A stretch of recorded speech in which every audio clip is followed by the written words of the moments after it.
Hizam Linthoi Ngambi amasung Fizam Hemanjit Mihat amadi Mahiroi singda security force na chathakiba ka henba thawong gyaning naba phongdoktuna Mahiroi loop taruki meeting makhada all need aspirants na sinduna kaisampat limazam laikai community hall da wakat mifam famkrei need aspirants singna saruk yaduna pangthokiba wakat mifam aduda saruk yakhibi laimyum suiti na hai Mahiroi ani gi mihat yaning de mihat asigi mayokta lamdam asigi Mahiroi singna protest of the security force na ka henba thawong chathaduna Mahiroi kya aruba fibam da asokapan nangkibagi adu condemn tawi laikhidrabi Mahiroi Hizam Linthoi Ngambi nit aspirant ama oirambana thamoida amuka hena nungai tapa fawi lamda masda oiriba tangdu laita dabagi fibam asina mahai masingi lamda aduki matik chaun akaiba pire internet ban tawba amadi school thingzin bana irang asigi warashin purak pangamloi isu ama thokpa khudingi internet ban tawbagi thawong lepiyo internet ban tawbana Mahiroi khunai gi tawgadaba thabak thoram singda aduki matik thingtha halei Mahiroi loop singna changshilakpa khongjang khuding magda nit aspirant singna su sawatkani haina su mahakna makhata na phongdoki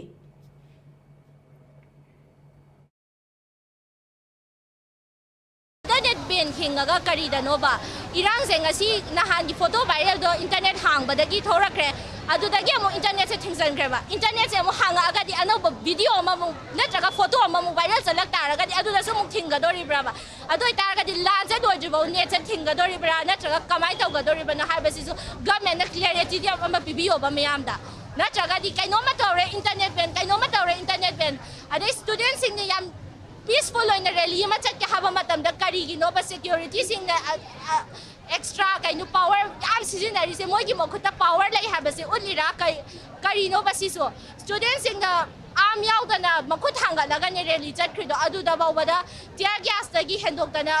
makhal makha kaya gi pochai kaya ma sizinaraga students sing hosi yam serious condition da laiba yauriba siso akhoi student amoina condemn tause akhoi je taseng na haraga di lairik tamaga laigada Mahiroi ngatane khoi ngasi sida tholai se si myam se yam taseng na nungai sada ba phawba laigidraba Mahiroi dusu need experience ama oirambana khoi need